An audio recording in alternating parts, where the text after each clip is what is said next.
வெளிப்படுத்தல் 17ஆம் அதிகாரம்.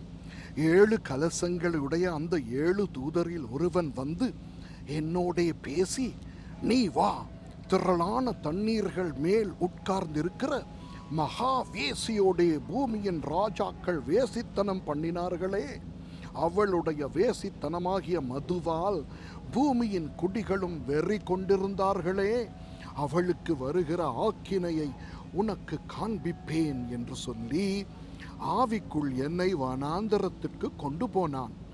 அப்பொழுது 7 தலைகளையும் 10 கொம்புகளையும் உடையதும் தூஷணமான நாமங்களால் நிறைந்ததுமான சிவப்பு நிறமுள்ள மிருகத்தின் மேல் ஒரு ஸ்திரீ ஏறி இருக்க கண்டேன். அந்த ஸ்திரீ இரத்தாம்பரமும் சிவப்பான ஆடையும் தரித்து பொன்னினாலும் இரத்தினங்களினாலும் முத்துக்களினாலும் சிங்காரிக்கப்பட்டு தன் வேசித்தனமாகிய அருவருப்புகளாலும் அசுத்தத்தாலும் நிறைந்த பொற்பாத்திரத்தை தன் கையிலே பிடித்திருந்தாள். மேலும் ரகசியம், மகா பாபிலோன், வேசிகளுக்கும் பூமியில் உள்ள அருவருப்புகளுக்கும் தாய் என்னும் நாமம் அவள் நெற்றியில் எழுதியிருந்தது. அந்த ஸ்திரீ பரிசுத்தவான்களின் இரத்தத்தினாலும் இயேசுவினுடைய சாட்சிகளின் இரத்தத்தினாலும் வெறி கொண்டிருக்கிறதை கண்டேன். அவளை கண்டு நான் மிகவும் ஆச்சரியப்பட்டேன். அப்பொழுது தூதனானவன் என்னை நோக்கி, ஏன் ஆச்சரியப்படுகிறாய்?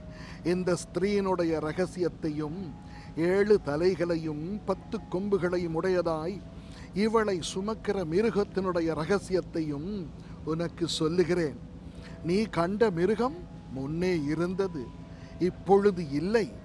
அது பாதாளத்திலிருந்து ஏறி வந்து நாசமடைய போகிறது. உலக தோற்றம் முதல் ஜீவ புஸ்தகத்தில் பேரெழுதப்பட்டிராத பூமியின் குடிகள் இருந்ததும் இல்லாமற் போனதும் இனி இருப்பதுமாயிருக்கிற மிருகத்தை பார்த்து ஆச்சரியப்படுவார்கள். ஞானமுள்ள மனம் இதிலே விளங்கும். அந்த 7 தலைகளும் அந்த ஸ்திரீ உட்கார்ந்திருக்கிற 7 மலைகளாம். அவைகள் 7 ராஜாக்களாம். இவர்களில் 5 பேர் விழுந்தார்கள், ஒருவன் இருக்கிறான், மற்றவன் இன்னும் வரவில்லை. வரும்போது அவன் கொஞ்ச காலம் தரித்திருக்க வேண்டும். இருந்ததும் இராததுமாகிய மிருகமே 8ஆவதானவனும் அவ்வேளிலிருந்து தோன்றுகிறவனும் நாசமடைய போகிறவனுமாயிருக்கிறான். நீ கண்ட 10 கொம்புகளும் 10 ராஜாக்களாம். இவர்கள் இன்னும் ராஜ்யம் பெறவில்லை. இவர்கள் மிருகத்துடனே கூட 1 மணி நேரம் அளவும் ராஜாக்கள் போல அதிகாரம் பெற்றுக்கொள்ளுகிறார்கள். இவர்கள் ஒரே யோசனை உள்ளவர்கள். இவர்கள் தங்கள் வல்லமையையும் அதிகாரத்தையும் மிருகத்துக்கு கொடுப்பார்கள். இவர்கள் ஆட்டுக்குட்டியானவருடனே யுத்தம் பண்ணுவார்கள். ஆட்டுக்குட்டியானவர் கர்த்தாதி கர்த்தரும் ராஜாதி ராஜாவுமாயிருக்கிறபடியால் அவர்களை ஜெயிப்பார். அவரோடு கூட இருக்கிறவர்கள் அழைக்கப்பட்டவர்களும் தெரிந்து கொள்ளப்பட்டவர்களும் உண்மையுள்ளவர்களுமாயிருக்கிறார்கள் என்றான்.